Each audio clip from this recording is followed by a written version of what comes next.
अब हम आज एक और महत्वपूर्ण अनुषंगिक गुणधर्म का अध्ययन करेंगे। इसका नाम है परासरण दाब। इससे पहले हम पहले की वीडियोस में वाष्प दाब में आपेक्षिक अवनमन, relative lowering of vapour pressure, क्वथनांक में उन्नयन, एलिवेशन ऑफ बॉइलिंग पॉइंट, हिमांक में अवनमन, डिप्रेशन ऑफ फ्रीजिंग पॉइंट का अध्ययन कर चुके हैं।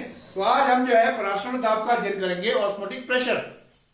पहले हम समझते हैं कि परासरण क्या होता है।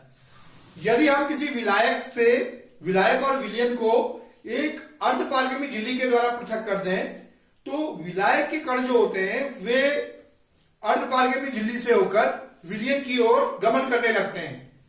तो ये जो घटना है ये परासरण कहलाती है।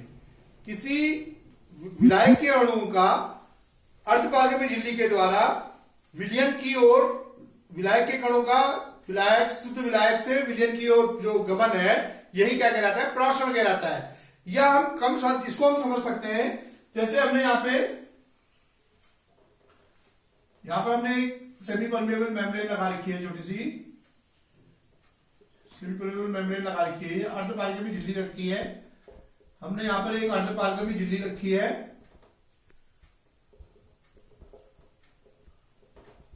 और यहां पर हमने जो है विलायक के कण रखे हैं। यहां हमने जो है विलायक के कण रखे हैं और यहां जो है विलयन है।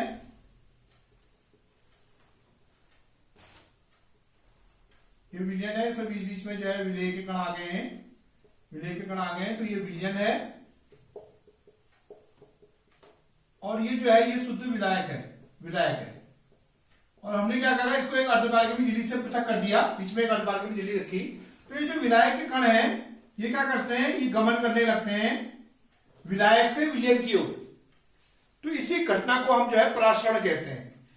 या हम इसकी जगह पर, शुद्ध विलायक की जगह पर यदि हम कम सांद्रता का विलयन लेते, तो कम सांद्रता के विलयन से अधिक सांद्रता के विलयन की ओर विलायक के कणों का गमन किसी अर्धपारगमी झिल्ली से होकर परासरण कहलाता है। इसको जो है हम अब पहले समझते हैं कि इसका एक उदाहरण है, परासरण का हम उदाहरण से समझ सकते हैं। पहले हम समझ लेते हैं कि अर्धपारगमी झिल्लियां क्या होती हैं। अर्धपारगमी झिल्लियां वे झिल्लियां होती हैं जो अपने से विलायक के कणों को जाने देती हैं, लेकिन विलेय के कणों को अपने से गमन नहीं करने देती। ऐसी झिल्लियां अर्धपारगमी झिल्लियां कहलाती हैं।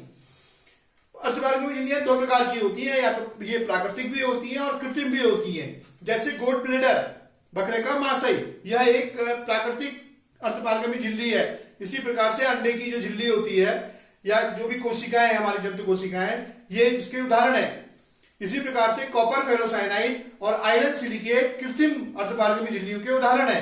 तो अर्धपारगमी झिल्लियां विलायक के कणों को अपने में से पास होने देंगी, लेकिन विलेय के कणों को अपने में से गमन नहीं करने देंगी।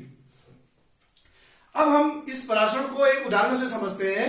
माना हम दो अंडे लें समान आकार के और उनके जो खोल है उसको हम डाइल्यूट HCl से, तनु HCl से पृथक कर दें और उन अंडों को, एक अंडे को हम आसुत जल में ले लें। आप इसको घर में भी कर सकते हैं, आसुत जल में ले लें, शुद्ध जल में ले लें एक अंडे को, और दूसरे अंडे को हम जो है नमक के विलयन में ले लें, सांद्र नमक के विलयन में।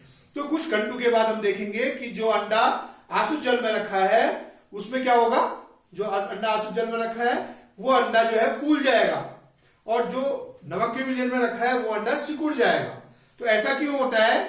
ऐसा इसलिए होता है कि जिस अंडे को हमने आसुत जल में रखा है वहां पर क्या होगा, जो अंडे की झिल्ली है वो अर्धपारगमी झिल्ली का काम कर रही है और जो बाहर का जो जल है, विलायक है वो विलायक के कण जो होंगे उस झिल्ली से उस अंडे के अंदर प्रवेश कर जाएंगे, जिससे वो अंडा फूल गया।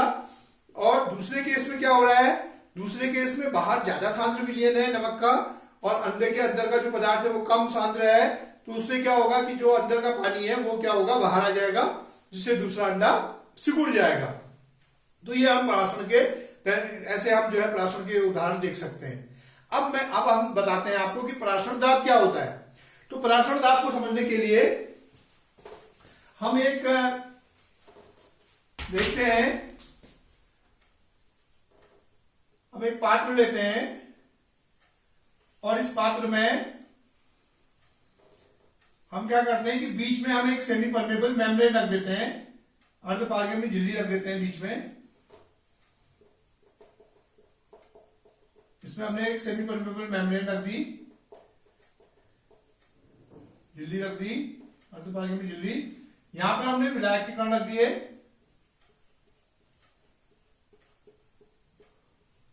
और यहां पर हमने जो है विलयन के कण रख दिए।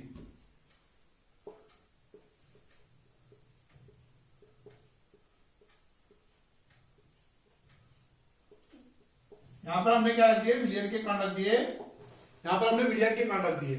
ये विलयन वाला साइड है हमारा, और ये विलायक वाला साइड है। यहां पर विलायक के अणु हैं, और बीच में हमने इनको पृथक कर दिया अर्धपारगमी झिल्ली से, और यहां पर हमने एक पिस्टन लगा दिया, पिस्टन लगा दिया। तो क्या होगा, विलायक के अणु इस अर्धपारगमी झिल्ली से होकर विलयन की ओर जाएंगे, और ये जो पिस्टन है ये क्या हो जाएगा, ये ऊपर उठ जाएगा।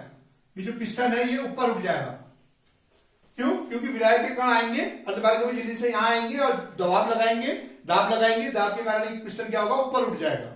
तो ये परासरण हुआ, परासरण की घटना होगी। अब हम क्या करें, हम चाहते हैं कि ये परासरण की क्रिया न हो, परासरण की क्रिया रुक जाए। तो इसके लिए हम क्या करेंगे, ऊपर से एक दाब लगाएंगे, इतना दाब लगाएंगे कि ये परासरण न हो, यानी कि विलायक के कणों का अर्धपारगमी झिल्ली से विलयन की ओर गमन न हो।